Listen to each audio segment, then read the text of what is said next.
for tuning in to another episode of the Formula Review, and this is kind of like a part two, if you will, of cars featured in the movie The Rock. This is the one that was driven by Sean Connery, of course. It's the convertible style with the rear liftgate that opens as well. Of course, the color is a little bit off. The one movie was black, this one's red, but still pretty amazing to have both the cars featured in that movie here in this one location, the San Francisco Sports Cars. So we're going to take it out on the road and go crush some Priuses, and I hope you enjoy.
Don't put any dents, dings, or scratches on my Humvee, as he says in the movie, before it's nicely stolen by Sean Connery.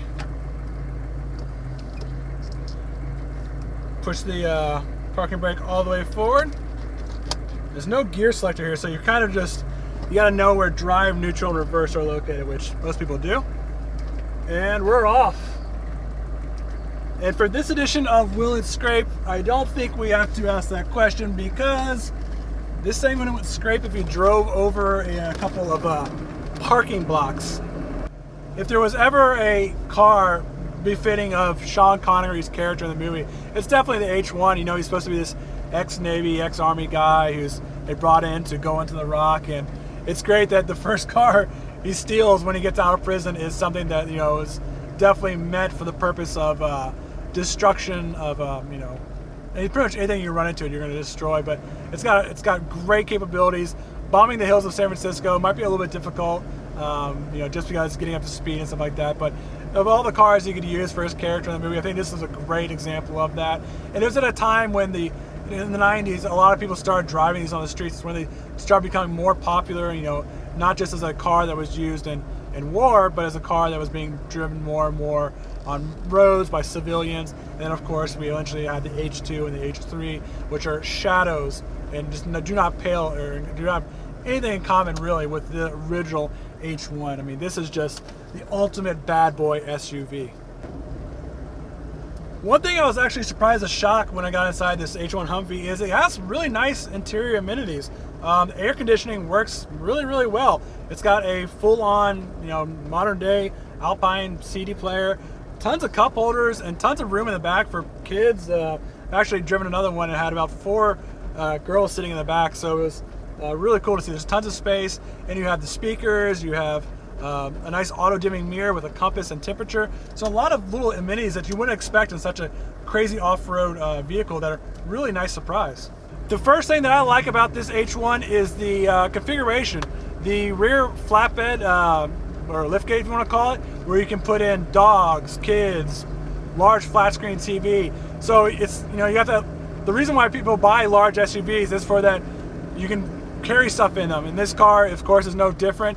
And the fact that liftgate in the back is actually really, really cool. You want to take it off-roading, you can put some stuff in the back. The fact that this is a very similar configuration to the one that was used in the movie. This does have the rear liftgate like the one that was in the movie, but the one that was in the movie did not have this soft top, which is actually really cool if you're off-roading during hot days, you want to experience the open air environment. This is a really cool option. You just pop this top open and enjoy the sunny days out there in the mud if you're taking this thing off-road or through the mountains. It's a really, really nice configuration. It pretty much almost the same as the one in the movie.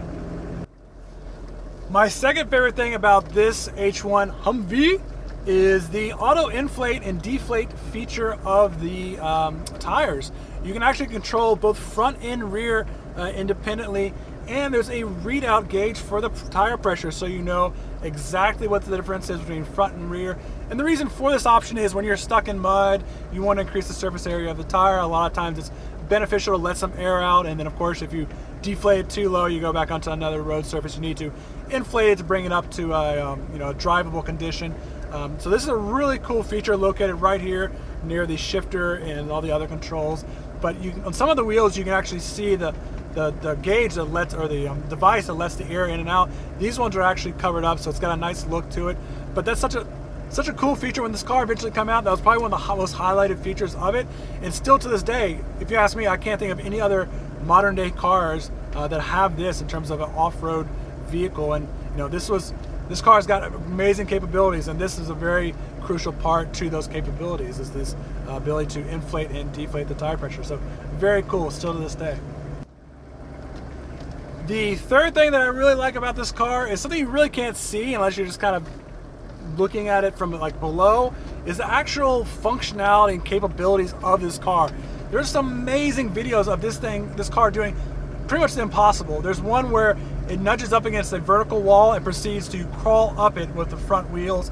Of course, it doesn't go over it, but nonetheless, this car weighs a ton, and for it to be able to just simply crawl up a front wall is really, really cool, spectacular feature. There are some off-roading videos of what this can do as well, and it's something you can see and not see. The car itself looks, very capable of off-road things, but at the same time, how extreme it is and how durable this is, it's something that if you get under the car, you can start to see it, but it's really one of those unknown things. It's also kind of what leads me to believe that not a lot of people can put a price on these vehicles right now. When they first came out, yeah, people knew what they cost and stuff like that, but right now, you drive a car like this up to a show or an event, people don't know what it costs. You can get some of these for some pretty good prices nowadays, and it's one of those things that's funny that not many people know, just because it's been around for so long and they kind of forgot about it, what these actually go for. And the fact that you can do so many crazy off-road things with this car for such a cheap price. I mean, you're going to be paying for this way less than you would for any like 4x4 or Mercedes 6x6, and this car can do a lot more things that those cars can't. So this is a really great example of a car just does amazing capabilities that to a lot of people just aren't that obvious. The type of person I can see owning this Hummer H1 is someone who has the ultimate cars, the Ferraris, the Lamborghinis, the Paganis, or whatever what have you, but has that little gap in their garage where they want the ultimate off-road SUV, and that's what this is. I'm sorry, the H1 and H2, or sorry, the H1 is amazing. The H2 and H3 don't compare at all to what the H1 was, and I get that it kind of caught on after a while. More people wanted to say they owned a Hummer. It was cool at the times, but this car, I know people that have those high-end cars and they still have their H1 because it's the ultimate off-road car. It's also the ultimate zombie apocalypse car. If something really goes wrong, it's really nice to have a friend who has one of these, get you out of a tight spot and into the world scenario. But this is a great example of a car that whoever wants those ultimate fast cars, those ultimate stylish looking cars, this is the ultimate off-road SUV with amazing capabilities. The type of person who wants a 6x6 or a 4x4 Mercedes, I honestly think they're going to enjoy this a lot more if they really want that classic off-road look. People remember what this car looks like. It's still kind of, it doesn't have a new look, but it's still relevant in the modern world. People are going to know what this car is. They're going to see it pull above them. That's the original H1. And there's a lot of different configurations of this type of body style, colors, wheels, rooftop, no liftgate, liftgate. Some people get the actual one. It's like painted army green, which looks really cool. But overall, this is a great addition to any collection for a person who has all those nice cars, but is still missing that ultimate off-road SUV in their collection. Thank you again for tuning in to another episode of the Formula Review. This is an absolute pleasure to share this Hummer H1 with you. And again, it's very similar to the one used in the movie. Different color. Of course, this one has the convertible top, but both of them have that flatbed feature that we talked about. So let me know in the comments below, what is your favorite off-road SUV ever used in a movie? I think mine's the one that The Rock That's actually funny. The Rock drives in Fast and Furious 6, the Navistar MXT, I think it's called, where it's blowing through walls, etc., and pretty much destroying things as well, just like this car was driven in The Rock, the movie. So very cool to share this with you today. Again, please let me know, what is your favorite off-road SUV? We're driving this one a little bit slow today because it makes a lot of noise when you're driving it, so I want to make sure you guys can hear me. And again, thank you for tuning in, and I'll see you in the next episode.